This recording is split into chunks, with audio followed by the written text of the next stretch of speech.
இன்னைக்கு வர எப்படி சமாளிக்க போறோம் தெரியல. சரி சமாளிப்போம். அடப்பாவி, இவ்ளோ பெரிய வண்டி நான் எப்படிடா ஓட்டுவேன்?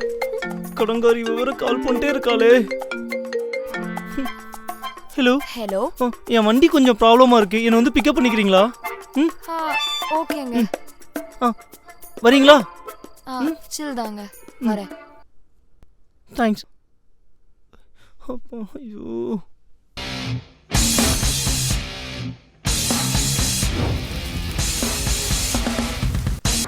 ஏய் சப்பே. சப்பியா? ஆமாடா, அதனால பிரேக் தட்டி விடு. ஆமா, என்ன எங்க வச்சிட்டு போற? அதான்டா, எங்க ஈதுன்னு போற? ஓ, எங்க வேணா போலாங்க. பீச், பார்க், தியேட்டர், இந்த மாதிரி எங்க வேணாலும். சரி, அப்ப அந்த முக்குல இருக்கிற டீ கடைக்கு வண்டி விடு. You mean that corner? அட ஆமாடா, எட்ரா வண்டியா. ஓகே.